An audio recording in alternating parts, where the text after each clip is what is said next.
Joe, come here. What? Step up to the mic. Okay. I'm Adam. And I'm Joe. And together we're the Maladjusted Misfits. And this is the one where we talk about friends. Why are you recording now? We haven't watched the episode or written our notes. I thought we could use the fear. Record from the seat of our pants. No prep. Nah, I'm going to do my notes. But the fear. Can't do it. It's not my thing. The fear, though.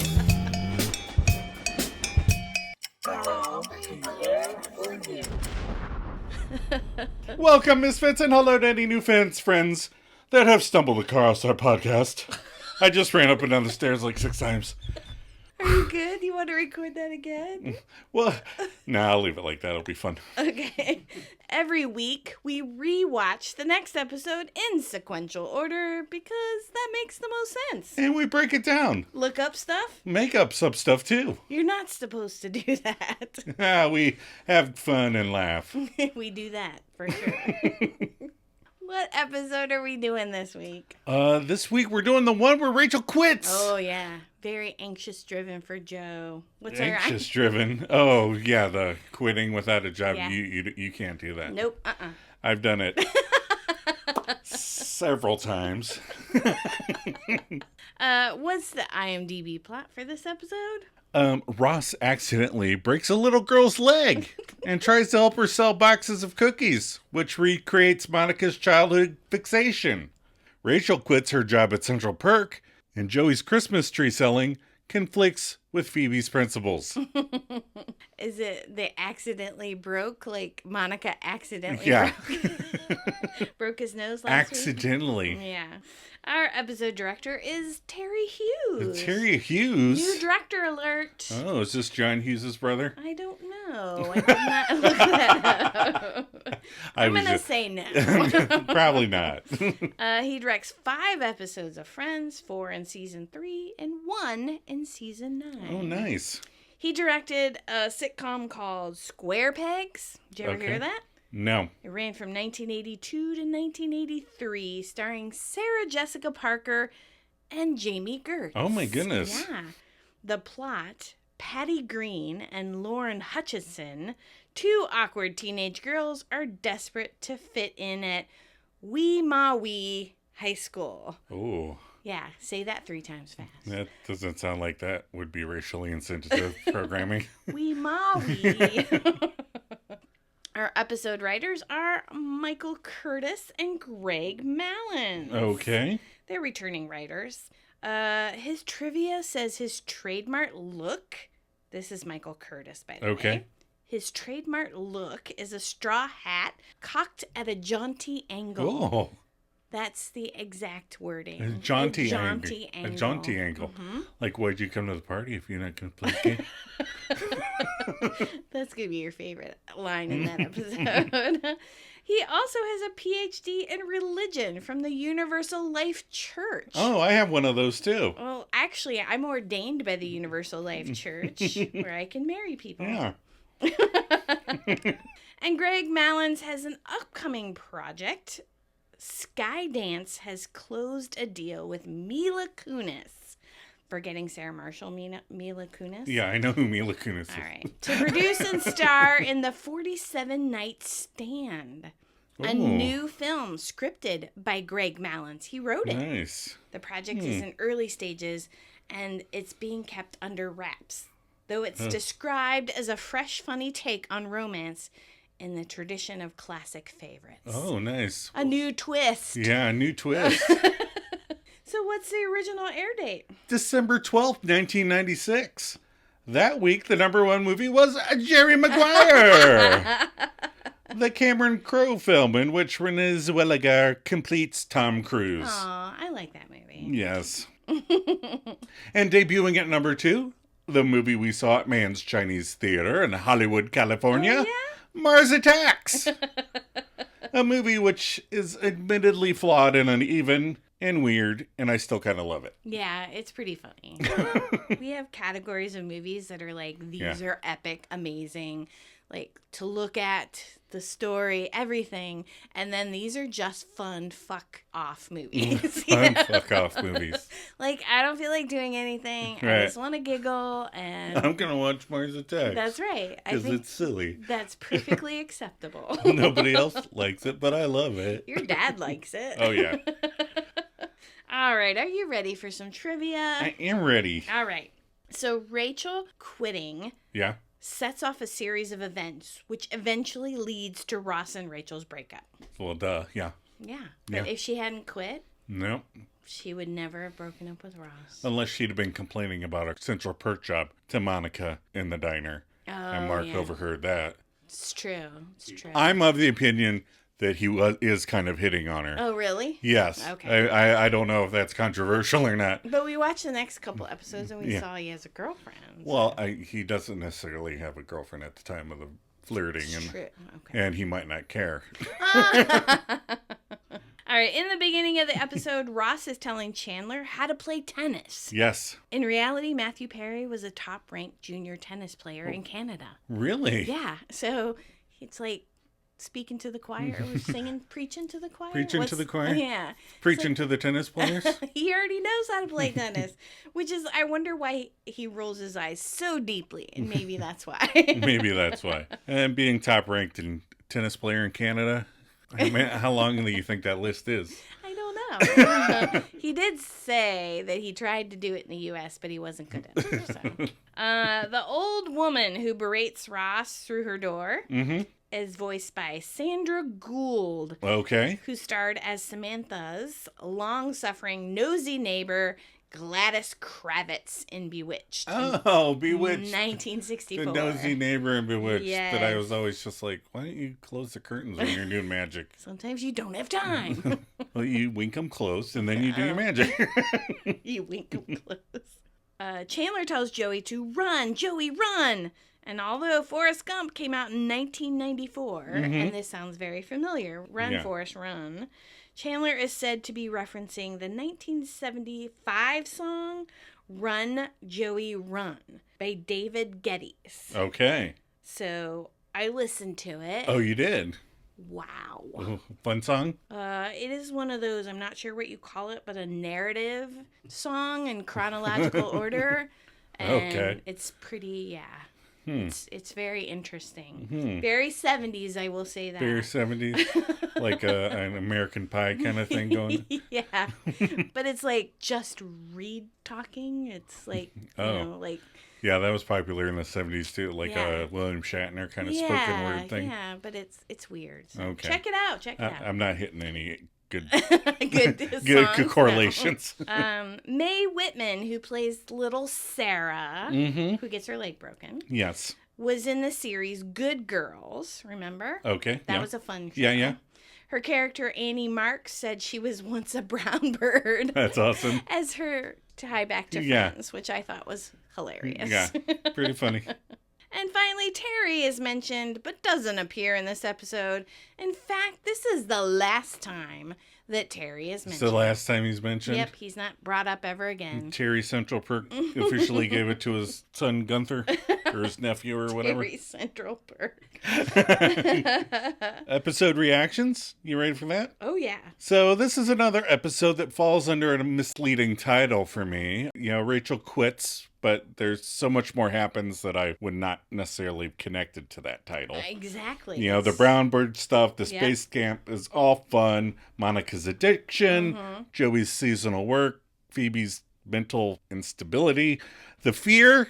I really like this one. This is a fun one. I like it a lot. Again, if you would have said Space Camp was in the one that Rachel quit, I would not have put two and two together. No. I do. I like this episode, too. It's got a few funny things going on. Mae Whitman is adorable as little Sarah. And then the ending with the Space Camp. Aw, so cute. Yeah. Monica and the cookies is really funny. Phoebe and the trees at the end. I know that you don't care for it, but I like it. I just said I like the episode. It's one of my favorites. But the tree part, you don't necessarily that's all care right. for. All right, so let's move on to favorite lines. All right, favorite line. My favorite line is when Phoebe goes, "How do you sleep at night?" And Joe goes, "Well, I'm pretty tired from lugging the trees around." That and the combination of Chandler's face cracks me up. And then my runner-up is, "Can I just look at the handles?" And he was like, "You would think." You would think, yeah. I didn't know that you knew that. I was going to tell you that. What's yours? My favorite line is, it says here that a Muppet got whacked on Sesame Street last night. Where exactly were you around 10-ish? That is funny. And I do like the part, too, when he's like, "Kids, he's coming!" And I like how Ross just stands there for a second and like his shoulders slump. That's so funny. All right. So, favorite moment. Favorite moment. Yeah. Okay, I have already admitted in this podcast that I'm a huge sucker for sap. Mm-hmm. And in my favorite moment is literally and figuratively covered in sap. Oh, I see what you did there. I know. I love when they open the door and show Phoebe the Christmas trees. The whole moment is super sweet and cute, and they all look so genuinely happy. And I think it's something I would do, you know, like get 50 dead trees. 50 dead trees to make me feel better? Yeah, if that's what you wanted, I would. My favorite moment, I liked the funnier sweet moment when the boys do the space camp for little Mae. Spin her around and Chandler shouting, "I'm an alien." The whole moment is super sweet and cute and they look so happy, and I think it's something I would do. You totally stole. Oh, did I just copy and paste your last line there? Yeah. Yeah, I did that. Butthead. Favorite outfit. So I like Rachel's short sleeve green velvet top with the zipper. Okay. And she's wearing it at Central Perk. With her red hair, it was giving me little Daphne vibes. Oh, Daphne. It's cute. I'm going to go with Monica's orange shirt and plaid pants. It's a weird outfit, but I kind of like it. I don't know why. And Phoebe had her coat on for a lot of the scenes. Yeah. She had on a black and white jumper and some really cool boots at the very end, but I was just like, I already picked my favorite outfit. Yeah, she had on that coat with the yellow gloves. Yeah. She looked like some cartoon character, but it wasn't Mickey. Oh, it was Roger Rabbit. He had the red overalls with the yellow gloves on. All right, themes we explored this episode. Yes. Theme 1, quitting your job. Been there. Yeah, it's not fun. Even when you have another job lined up, it's never like a comfortable. Like, I've never gone in and been like, "Yes, I'm quitting. Take it, suckers." Oh, I've been there. I definitely have. Okay, maybe one. When I left the one company that I'd been for a long time. That felt good. Theme 2, accidentally knocking a little girl down the stairs. Theme 3, saving Christmas trees who didn't fulfill their Christmas destiny. Aww. And theme 4, Cookie Dude. All right, we're going to take a quick break before we break down the episode. Okay. Yes! Yeah, hi. I'm selling brown bird cookies. You're no brown bird. I can see you through my peephole. No, hi. I'm an honorary brown bird. What does that mean? Well, it means I can sell cookies, but I'm not invited to sleepovers. I can call 911 at the press of a button, you know. Now go away. Please, please. It's for a poor little girl who wants to go to space camp more than anything in this world. Her father is a gambling addict, and she has no TV, and I had to pay for the cast. I'm pressing. No. A policeman is on his way. I'll be here in 6 hours. Cookie Dude, I heard what you said, and I want to help Space Girl get her TV back. No, that's not... I'll have all the mint treasures you got. Thanks, ugly naked guy. Huh? Oh, no, we don't call you that.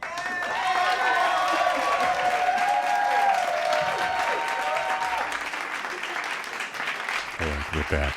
We're back. All right, cold open. Central Perk. Rachel and Chandler. Rachel and Chandler are chilling on the coffeehouse sofa. Central Perk is decked out in Xmas decor. Right, Thanksgiving is over. Christmas is here. Right. Chandler's looking at the newspaper and starts muttering. Rachel asks what, and Chandler questions, As old as Snoopy is in dog years, should he still be flying this thing?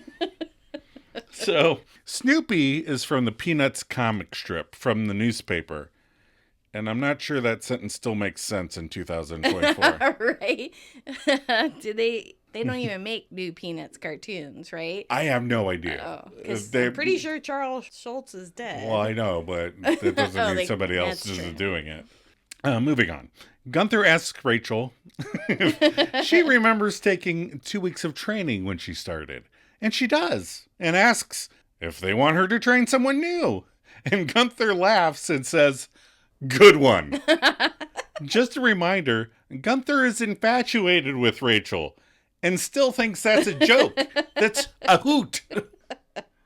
No. Terry wants her to take the training again. But Rachel's indignant, and she asks Chandler if he believes that. And Chandler scoffs and says, "Yeah."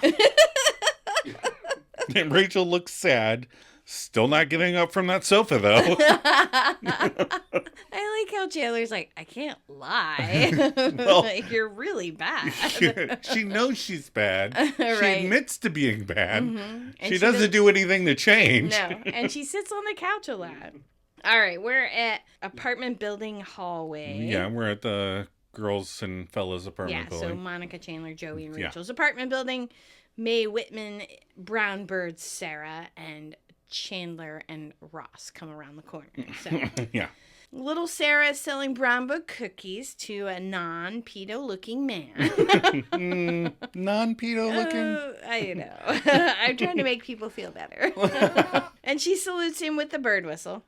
I remember those. You had to put water in them to make that noise. Do you remember that? Mm-mm. Oh my gosh, we used to get them at like school fairs and stuff like that. Oh. You fill them with water and it would make that little noise. Yeah.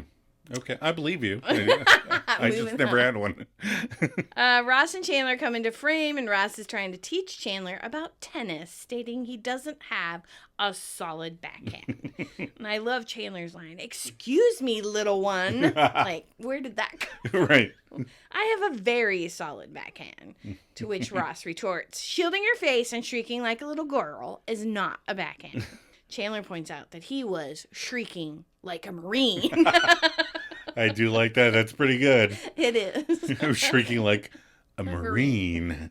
They turn to climb the next flight as Ross starts to give Chandler pointers with the 3 P's. Power, precision, and panache. Ah! As he swoops his hand back, you see little Sarah climbing up behind them, and she shrieks, and then you hear her tumbling. Yeah. And their faces are priceless. Yeah, you break a little girl's leg, you're going to pull a funny face. Remember when I almost killed that girl at the movie theater with the door? She probably doesn't. Oh. So we were coming out of the theater, and it was a solid metal door. It opened into a hallway for some reason. It was like a little, alcove, for lack of better term, before it went into the parking lot. And Adam did a flourish, little wing the doors open. Pushed the door open.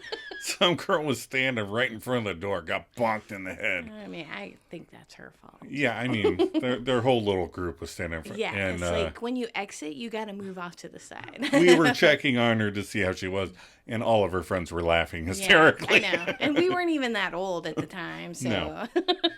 Moving on, Central Perk. Back to Central Perk, all 6 friends. Monica is reacting to the new, Yeah. You broke a little girl's leg. And Ross feels horrible, okay? Chandler, pretending to read the newspaper, announces, it says here that a Muppet got whacked on Sesame Street last night. Where exactly were you? And Ross wants to go see the hobbled child and bring her a gift. Wonders what she might like, and Monica suggests a Hello Kitty doll or the ability to walk. Rachel laughs and then says she's got to get back to retraining, because Ross looks at her kind of mad. Ross says, "See you guys," and he heads out, and that's when Chandler says, "Look out, kids, he's coming." And Ross sadly drops his head with his back to the audience. And Joey has a job. he's got to go sell Xmas trees. Yeah. I think it's funny that Joey mostly has jobs around the holidays. Did you ever notice that? Like, he's Santa, he sells Christmas That's trees. the easiest time to get a seasonal job. Yeah, and he probably wants to buy presents for all of his sisters. Right, all 100 of them. But Phoebe tells him to have fun, but she immediately recants that because she is against trees being cut down and having their corpses grotesquely dressed up in tinsel and twinkly lights.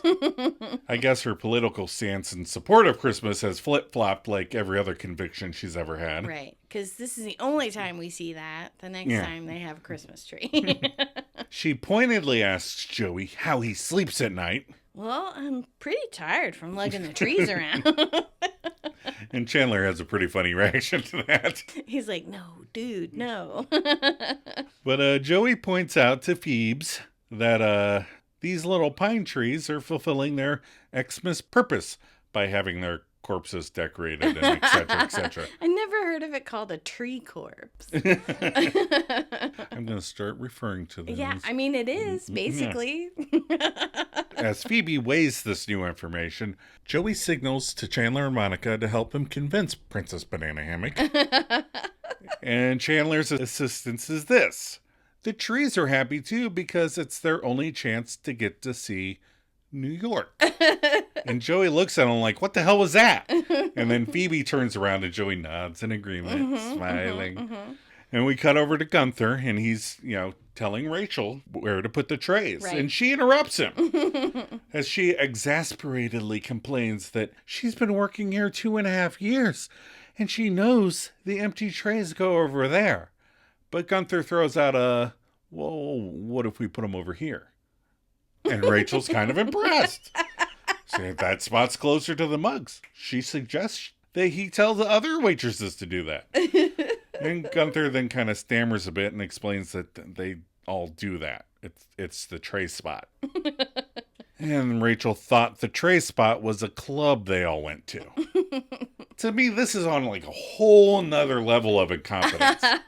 Like, I always thought it would be harder to get through school not being able to read, Like, the work to cover not being able to read seems more arduous.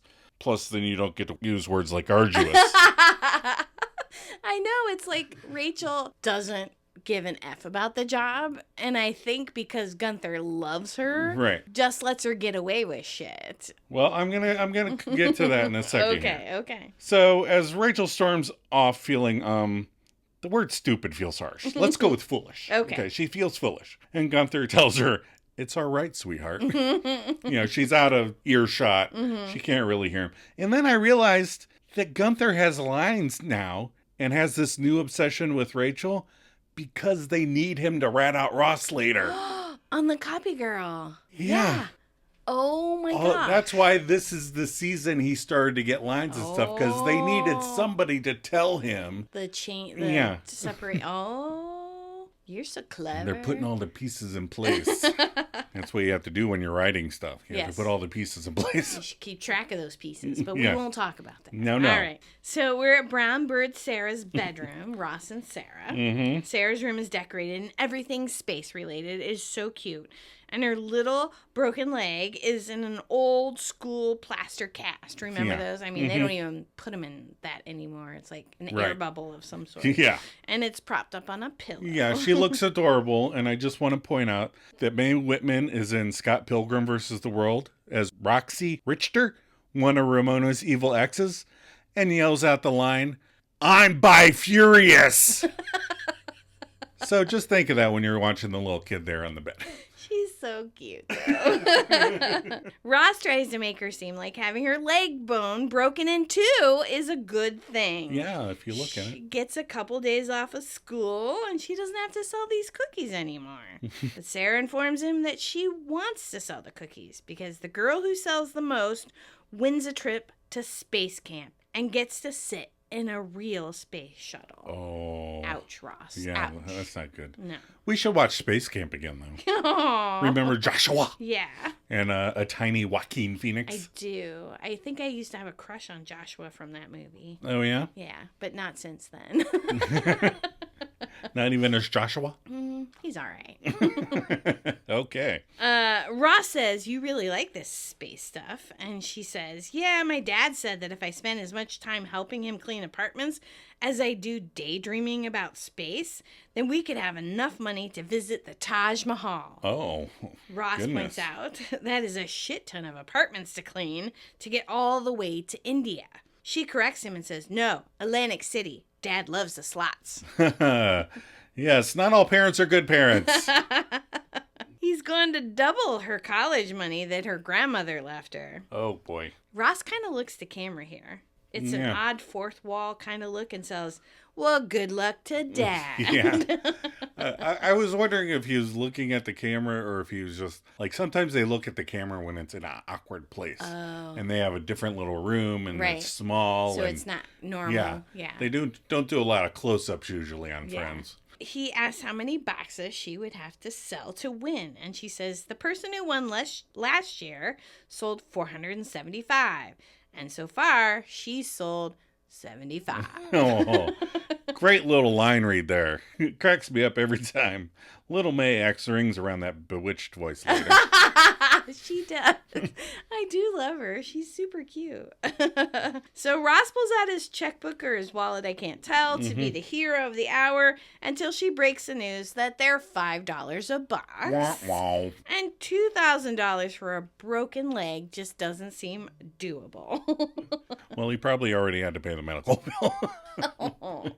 Ross asks what second prize is, and she says a 10-speed bike, but she'd rather have something her dad couldn't sell. Oof. Oh. Ooh, Oh. poor little I know. Sarah? Yeah. Sarah. Anyhow, so Ross does a second sort of fourth wall break look to camera. Yeah. Sarah asks Ross to do her a favor if it's not too much trouble. And he says, yes, of course, anything except $2,000. Damn. She asks him to pull the curtains open for her. She tells him the astronauts from the space shuttle are going to be on the news, and since they don't have a TV, the neighbor across the way said she would push her TV up to the window so she could watch it. Oh, Oh. dang. Oh. The writers love sticking that knife into Ross, don't they? Yes. They just, and then they twist it a little. He kind of deserves it sometimes. All right, so we're back at the NYC apartment building. It's Brown Bird Ross. It could be any building in the city. Yeah. Who knows? We have no idea. But Ross is walking along a dingy hallway carrying a box, and he knocks on door 23, and we get the POV shot of a peephole looking out at Ross. And a disembodied voice says, yes! And Ross announces that he's selling brown bird cookies, and the voice tells him he looks more like a grown man than a brown bird. And he explains that he's an honorary brown bird. He can sell the cookies, but he can't go to sleepovers. Hardy, har. That, So inappropriate. yeah, that seems really Yeah. bad now, 30 years later. Anyway, the voice tells Ross she can call 911 with the press of a button, or 3. She might have speed dial. Yeah, it's speed dial for 911. Remember that? That's one of my favorite things Yeah. for The Simpsons. I'll dial 911. You see who it is, and I'll dial one again. But Ross begs. He's doing this for a poor little girl that fancies a trip to space camp. Disembodied voice does not give an F, though. She hit the button, and Po is en route. Okay, I'm going, Ross says. And he goes to the next door and gets ready to knock, and that fucking disembodied voice is like, I can still see you. I'd be like, go back to watching the shopping network, you Adam, calm down. It's over. It's 30 All right. years ago. Some people, Joe. Some people. I know. All right, we're a New York City street Christmas tree stand lot of some Yes. sort. Joey and Phoebe. Phoebe comes to visit Joey at the Christmas tree lot and apologizes for being too judgmental. But, Joey reminds her that they're all just fulfilling their Christmas destiny. Destiny. A guy walks by with a very brown tree, and Phoebe is like, yikes, that doesn't look very fulfilled. I feel like I can always smell the pine trees when they're on screen. Do you feel like you can smell them? You know what? Joey had pine needles stuck all Oh, over yeah. him, and I love that. Yeah. I was like, wow. Well, you pick up one. and Yeah, you're- it was like, he's covered in pine needles and smells like it when he gets home. Yeah. So Joey tells Phoebe they dump the old trees in the back, and she is appalled by his ageist workplace. Oh, no. Joe explains that they have to make room for the fresh ones, and the old guys go into the chipper. A lipper from the chipper. That's a different chipper. A different lipper, too. Oh, I don't know. That's all right. She states, why does it feel like this is not as happy as it sounds? Oh. He points to the chipper like that is going to make everything better. Like, here, look at them. Yeah. And the Exorcist music starts playing as a guy feeds an old tree into the chipper. I like how they try to make it very dramatic Yeah. and scary. And I'm just like, I have thrown way too many tree branches into trippers. I'm just like, Yeah. nope, I don't care. It makes mulch. It helps the grass grow. Yeah. It's a cycle of life, Phoebe. But Phoebe screams. Joey Yeah. hugs her, and he motions for the guy to cut off the chipper. Yeah, from her reaction, you think they were stuffing Steve Buscemi in there. And blood was I mean, she screaming. was screaming. I know. Back at Central Perk, Joey, Monica, Chandler, and Ross and Rachel, and we'll see if anybody else shows up. So Ross has all his little boxes of cookies out, and he's doing his little sales presentation to the group. And these come in the shapes of your favorite unlicensable Christmas characters: Santa, Rudolph, the bullied reindeer, baby Jesus. And Joey wants a box of the cream-filled Jesuses. And he's like, 1 box? That ain't gonna get the girl like crippled into Cape Canaveral. You gotta get 5 boxes. And this is why I hate dealing with salespeople. I know. But he puts Chandler on the spot next, and Chandler wonders if Ross has any coconut-flavored deities.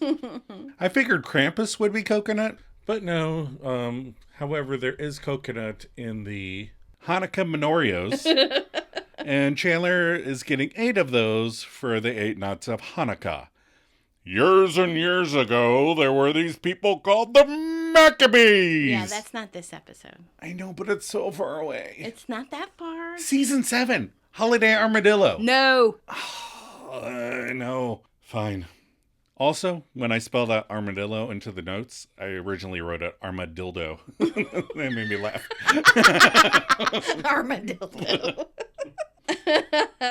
All right, back to the current 30-year-old episode we're on. Monica wants one box of Thin Mints. Mint treasures. Thanks. Monica explains she started gaining weight after joining the Brown Birds, and she asks Ross if he remembers Dad buying every one of her boxes, and she ate them all. No, Mon, Ross explains. Dad had to buy every one of your boxes because you ate them all. We just stopped buying Girl Scout cookies because it was that. It was like 4 boxes of Thin Mints, and you were like, oh my God. That won't happen this time. He's going to put her down for 3 mint treasures and a couple Rudolphs. No. You know you want them. Don't do this. I tell you what, Mon, I'll give you the first box for free. And Monica yells that she has to go and bolts for the door. And Ross chases after her like the drug pusher he is and telling her all the cool kids are eating them. Oh my God. You know, as the brother and sister team leave, Gunther is still training Rachel and asking that when she has a second later, he wants to show her why they don't trap spiders under coffee mugs and leave them there. He's going to show her why. Wow. Okay. Did it build a nest and eggs and baby spiders came out? Oh my God, I freaked myself out. I feel like they're on me. Are they on me? Gunther heads off, presumably to do more work Rachel should be doing. And Rachel stops off on the sofa to bitch about her job with her friends. She complains, and the boys point out that this was only supposed to be a temporary job anyway. Aside from all the not looking for fashion jobs, has she looked for fashion jobs? And Rachel is also sending out good thoughts. That's helpful, right? Not when you're recruiting, no. And Joey thinks as long as she has the coffee job and the steady paycheck, she has nothing pushing her to get another job. She needs the fear. The fear? Mm-hmm. And Chandler agrees. If she quits, she'll have motivation to get the job she wants. And Rachel questions, if this is such a good idea, why doesn't Chandler quit and acquire the fear? And Chandler laughs. Because I'm too afraid. But Rachel doesn't know. She isn't sure. Sure, she'd give anything to work for a designer or a buyer. Anything as long as she's not still at the coffee house at 30. And Chandler points out that it's much worse than being 28 and still here. Gunther calls over to remind her later to go over which coffee is regular and which is decaf. And she kind of asks, can't I just look at the handles? And Gunther replies, you would think. And for Rachel, that is the last straw. Yeah, she sucks. She sucks not because she sucks, but because she doesn't care. There is a deep-seated apathy, an apathy born of privilege. And Rachel does not care about these people and their coffee orders. Even being someone being paid to care is not enough to make her care. It's not what she wants to do. And as a pretty white girl, she shouldn't have to do anything she doesn't want to do. Oh. So then she gives her 1 week's notice. 2 weeks is like forever. Right, girl? 1 week. And Gunther is like, what? And Rachel's like, I quit. And Chandler's like, does that mean we'll have to pay for our own coffee? And Joey's like, whoa, dude. Did you watch the same show I watched?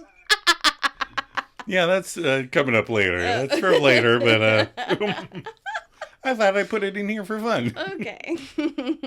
So we're at Monica and Rachel's apartment, Ross and Chandler. Ross is calling off numbers, and Chandler looks like he's entering them into the calculator, but he's just making it say boobies. Boobies. Guys like boobies. Sorry, that's one of those things. Yeah, I don't know what to tell you. Ross takes the calculator, and Mon walks in and starts digging through the cookies. Mm-hmm. She asks Ross to put her down for another box of the mint treasures. He tells her he's sold them all, and Monica panics. What? Ross tells her he's cutting her off. When your dealer's cutting you off, you know you got a fucking problem. Right? That is not a good sign. Mon says, no, just a couple more boxes. It's no big deal. She's cool. And the look on Chandler's face is funny and a little sad. Aww. She shouts at Ross that he has to help her out with a couple more boxes. Ross points out that she has Cookie on her neck. He's lying. She's wearing a turtleneck for Crystal Lake. Crystal Lake. Mon gasps and, still holding 2 boxes of cookies, runs to the bathroom. Oh. Chan asks how many boxes has Ross sold so far, and he brags 517 boxes. Wow. Chandler's shocked and asks how he did that.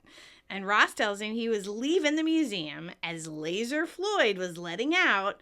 And that must have been a big thing at one time, because they do it on Bob's Burgers too. They go to a laser show. Freaks and Geeks too. It was the planetarium. Yeah, that's it was a fun thing to do. I never went to one, but no.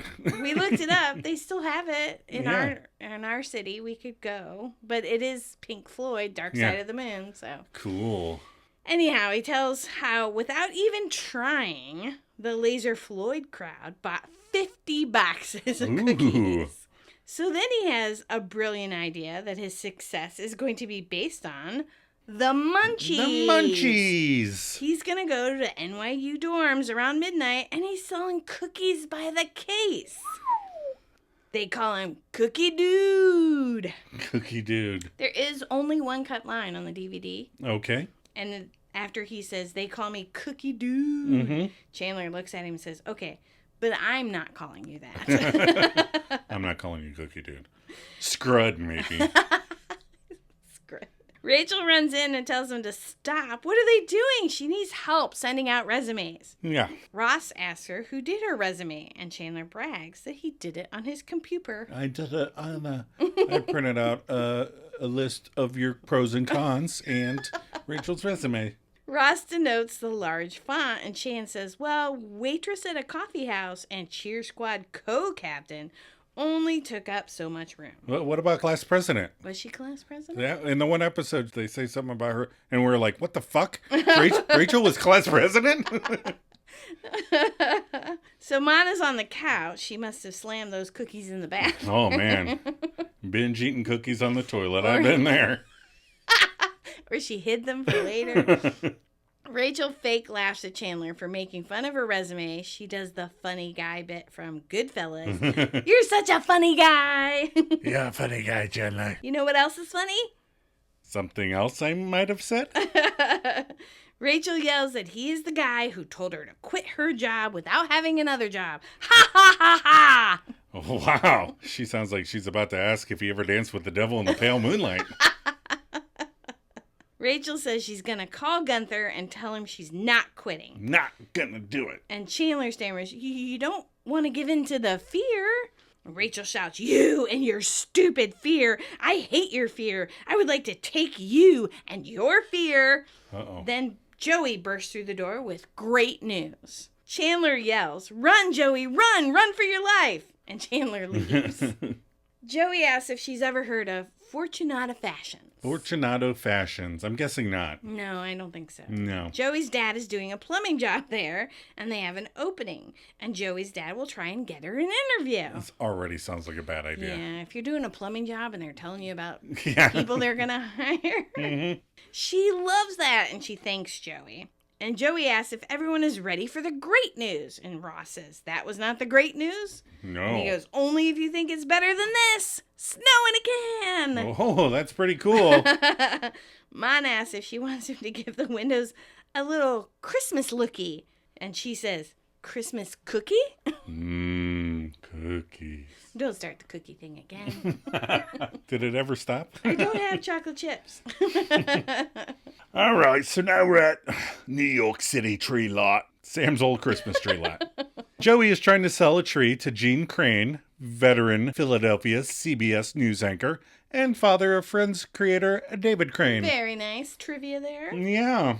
Joey is trying to upsell Gene to a Douglas fir. And then comes Phoebe. You don't want that one when you can have this cool dead brown one that'll cause the fire and kill all the children in your building. She doesn't say that. Sorry, I'm as good at sales as Rachel is at waitressing.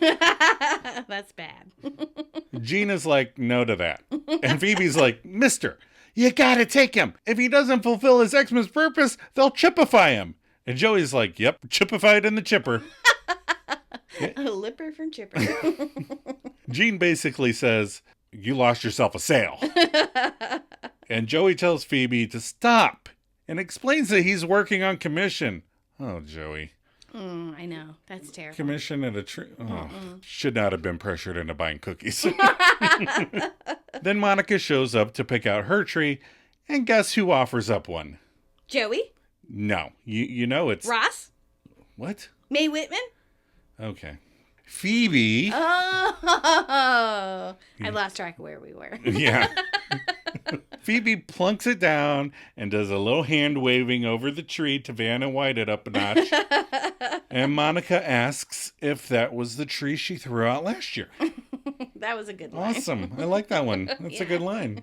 And Phoebe has a little issue with everyone wanting a green tree and snaps and yells and apologizes. She gets so emotional around the holidays. And Monica asks if that's because Phoebe's mother died around Christmas. She wasn't even thinking of that. And Joey gives Monica a nice sarcastic thumbs up. I love that too. All right, now we're at the basement of a church or school. We're having a brown bird meeting. Yeah. Ross asks the adorable girl next to him how many she sold. And she is played by Kyla Pratt. Aw. And she Chris was... Pratt's No, she's sister? not Chris Pratt's sister. She was on a show called Call Me Kat, and she played Randy. With, whatchamacallit? Yeah, with, she has, I want to say Amy Farrah Fowler, but that's not her real name. But the girl that plays Amy Farrah Fowler. And I want to say Little Bette Midler. From Beaches. Anyway, we know who we're talking about. Yeah. She's the cat on Call Me Kat, right? Yeah, she's Mayim Bialik. Kat. Yeah. And then this girl plays Randy. But I you didn't watch it, but I watched the whole series, and she plays a grown-up version of this little girl. Oh, that's it's fun. So cute.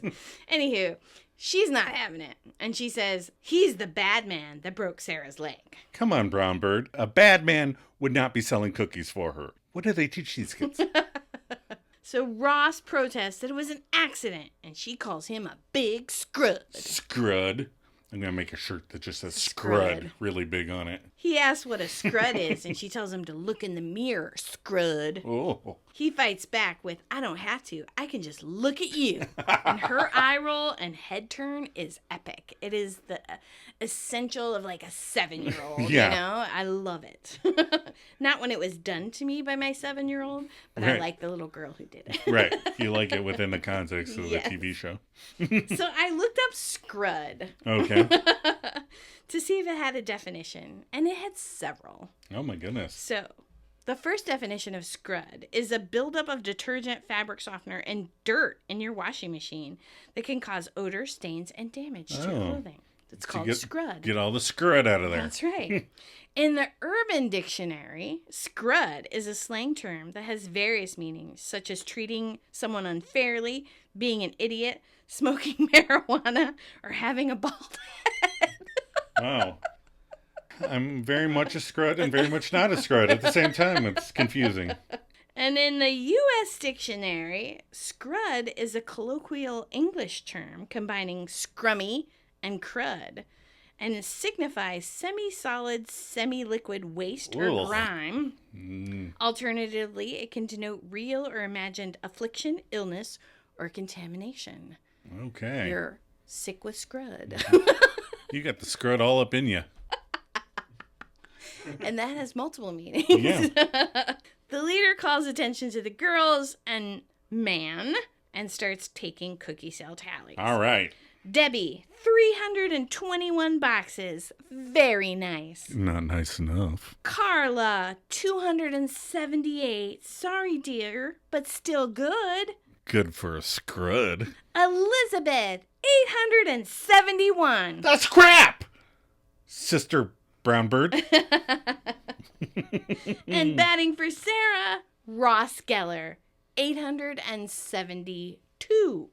It looks like you bought an awful lot for yourself. My doctor says I have a very serious nougat deficiency. I like how he wouldn't buy the boxes for her at the time. Right. But because he didn't feel like he was going to win, he upped the game. Right. And filled it in. Right. He gets wrapped into the wanting the... Yeah. And they even fighting with the other little girls. I know. Like, It's super... who would do that? Ross. Central Perk, we're back there. Phoebe's Ross, Chandler, Rachel. Ross is sadly slumped on the couch as Chandler asks, "Tell us what happened, Brother Ross." Ross lost.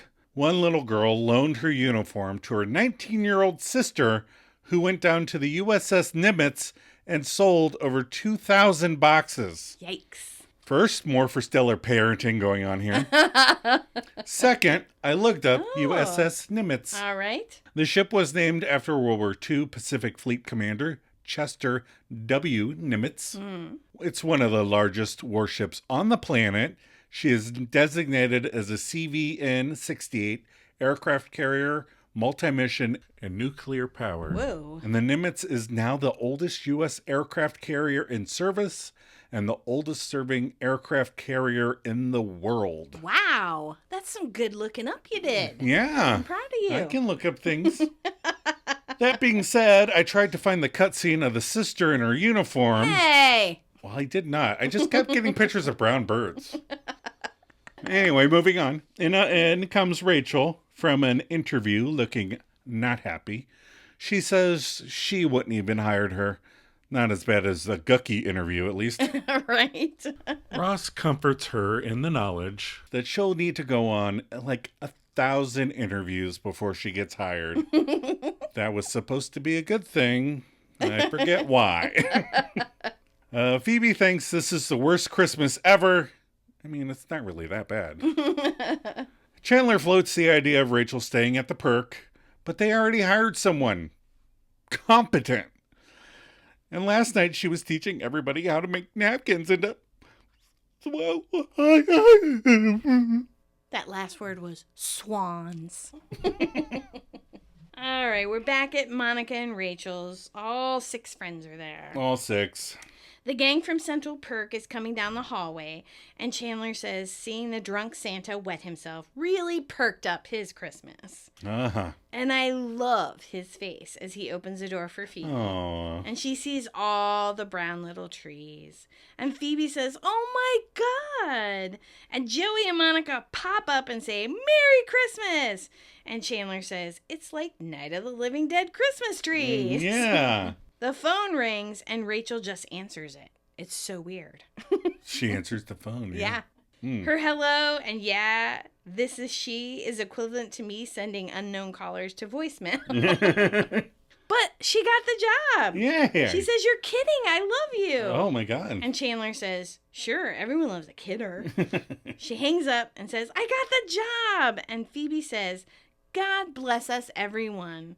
That's from A Christmas Carol. Oh, Tiny yeah. Tim says that. Oh. You're like, sure, okay. So we're at Central Perk, all 6 friends. Rachel announces she is serving her last cup of coffee, and the group start humming Pomp and Circumstance. She wasn't graduating. If anything, she would have failed this particular course. Yeah. Gunther's going, "What? I didn't pass her." But they are being nice. It's a Christmas episode. That's right. Yeah. She takes it to Chandler and says, "Enjoy." Chandler asks if he should tell her that he ordered tea. Why? Rachel does not give a fuck. We've been over this. And it's her last cup. Do you really Right. think she's going to be like, "Oh, let me fix that for you"? Right. But then she goes on to make an announcement about working there and the friends she made and time to move on, and Gunther cries. As of this moment, she will never have to make coffee again. Smash cut to Mr. Kaplan Jr. explaining that Mr. Kaplan Sr. likes his coffee strong, so double bag that bitch. The next part is tricky, though. Some people only use filters once. And Rachel looks very sad as he's explaining all And that this. filter looks so gross. So gross. But I do have to point out the Yeah. guy playing Mr. Kaplan Jr. here is Shelley Berman. And I just thought this was funny. Shelley's 4th acting credit on his IMDb page is a 1955 movie called Dementia, and he played the uncredited role of Stoner Beatnik. That's amazing. And if that's Junior, how old Exactly. is Senior? It's like Homer Simpson. You have a mother? And she's still alive. likes his coffee really, really strong. Because he'll fall apart otherwise. All right, we're at the tag or the stinger. Chandler and Joey's apartment. Joey, Chandler, Ross, and Brownbird Sarah. Ross is in the hallway apologizing to Sarah that she didn't get to go to space camp, and he hopes that maybe somehow this will make up for it. Oh. Presenting Sarah Tuttle's private, very special space camp! Yay! Ross opens the door, and Chandler and Joey jump up. Yay! Sweater vest! Sweater vest! It's in the tag, but it fucking counts. That's it's a right. sweater vest. It's still in the show. Their apartment is decorated like outer space. Yes. One of the leather chairs is covered in tinfoil. And Joey's face is amazing. He is so happy to do this. And the Christmas trees, heart emoji. Oh, don't ruin it. All right. Sarah's a bit weirded out. You don't have to do this, Mr. Geller. Ross says, "Oh, come on, here we go." He picks her up and puts her in the chair. Stand by for mission countdown. Joey simulating 10, makeup. 9, 9, 9, 8, 8, 8. Chandler hits him on the back of the head. Okay, blast off. They start shaking the chair like it's flying into outer space. Ross picks up a soccer ball and starts spinning it in his hand and runs around the chair beeping like a satellite. Chandler also starts running around the chair and saying, I'm an alien! I'm an alien! Ross says, "Oh no, an asteroid," and throws a soccer ball off the back of Joey's head. The camera zooms in on Sarah, and she has a big smile on her face. Yes, so cute. That's the end of the episode. That's the end. Cut and print. All right, we're going to take another short break. We'll be right back.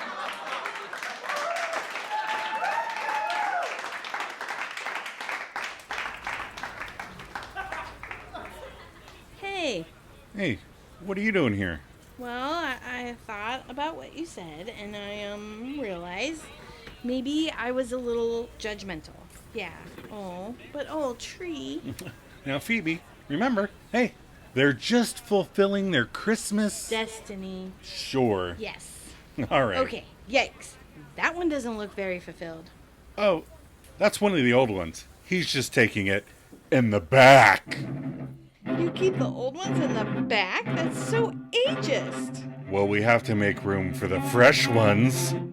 So what happens to the old guy? They get fed into the chipper! Why do I have a feeling that's not as happy as it sounds?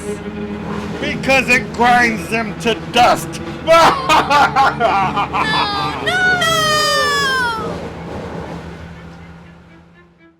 The Chipper, coming this fall from Blue Mouse.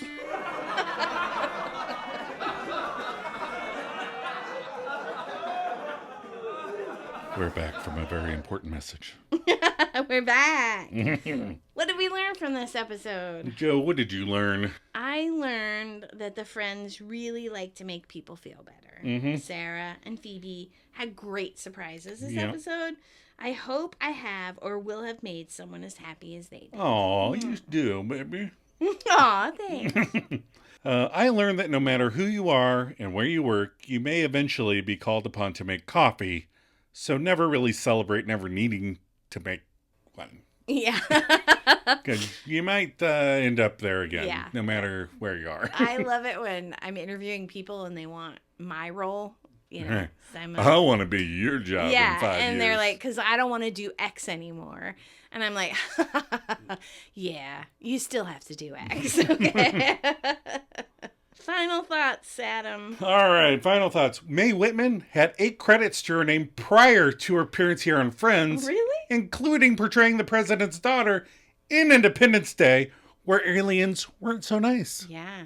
And can I just say that when Joey and Chandler are helping Ross with Space Camp, I could not love them more. They're so excited. They are so excited. They're happy to play space. All right, what's our sweater vets tracker? Oh my God, we had one. Yes. That brings us up to 3. Yes, 3 sweater Oh my vests. gosh. It's amazing. So exciting. I know. We're getting to your guess of 7? 7? We never did go back and No. look. We're not good at going back and looking. No, we have so much to do. All right. So, what is our IMDb rating this week? Okay, the rating is 8 out of 10 stars with 5,400 reviews. So, a lower count, but a high score. Yeah. So I found a review. It's the one where Rachel quits. They gave it 7 out of 10. And it's written by Comedy Fan 2010, June 26, 2011. You know, so I keep seeing the same names come up again and again and again. Yeah. Rachel has been working pretty long as the waitress. Yeah. It says. So it was a good time to make some changes for the character. It is actually a pretty boring part of the episode. I must say, I just like the irony of the last scene. The ironing in the last scene is... The ironing. The story of Phoebe and Christmas trees is pretty silly, but very Phoebe-like. And I can somehow understand her. While I do not think that Christmas trees should fulfill their Christmas destiny, I always found it sad that nature is being used just for a decoration. Okay, so I have to break in here.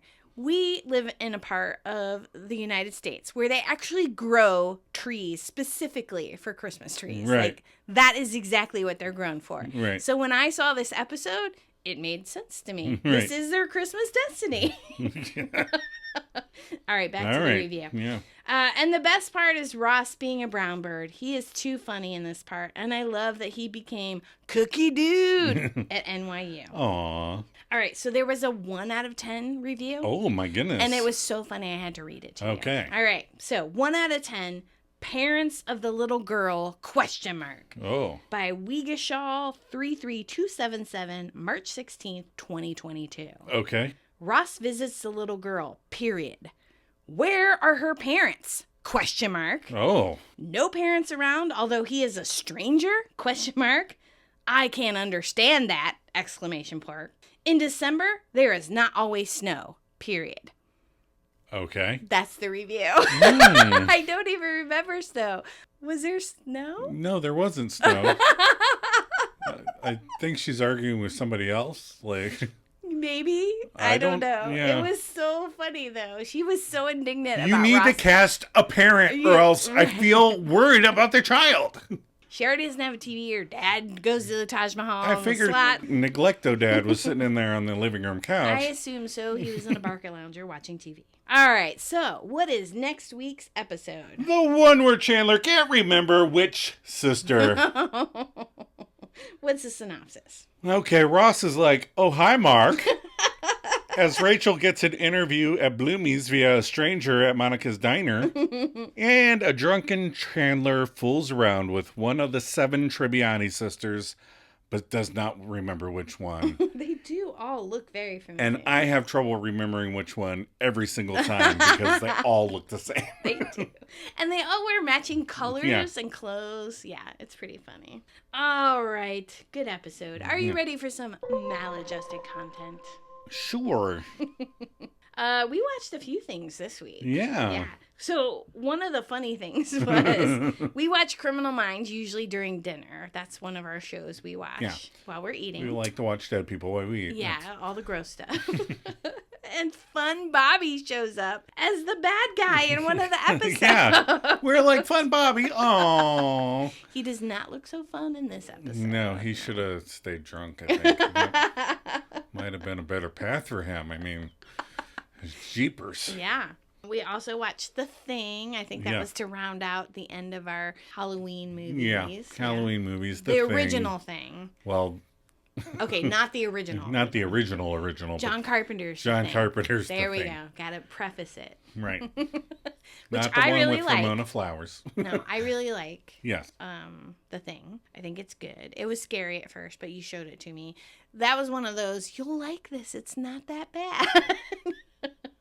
It's pretty bad. It's pretty bad. It's fun, though. It's a good movie. And then we watched Minority Report. Minority Report. Another Tom Cruise reference. Yep. That's many in this episode. Yeah. And then we watched Keanu. So we've talked about Key and Peele a lot on the pod. We mentioned them before. Yeah. Yes. And so this is a movie with Key and Peele and a kitten named Yeah. Keanu. That's all we're going to say. The kitten is at the center of drug ring shenanigans. Yeah, but it's funny. It's super you funny. should check it out. It's really funny. Definitely are. Yeah, definitely are. It's not a kid movie. No. And Keanu Reeves does the voice of Keanu. Yeah, which is hilarious. All right. Anything else going on? Oh, jeepers. I don't think so. Okay. All right. We're so glad you stumbled across our podcast. If you enjoy it, please share it with other friends, fans. And if you want to contribute to the podcast, pick your favorite episode and send us your thoughts or reactions, and we'll share them on that episode. Oh, my goodness. You can also write just to say hello. Of course we like to say hello. Come on, we'd like to hear more from you misfits out there. We have several more seasons to go, and we'd rather share your comments, so reach out. Yeah, email us at themaladjustedmisfits@gmail.com. Check us out on Facebook and Instagram. You can follow the links in the show notes. The pages are called The One Where We Talk About Friends. Joe, you ready for a cup of coffee? Always.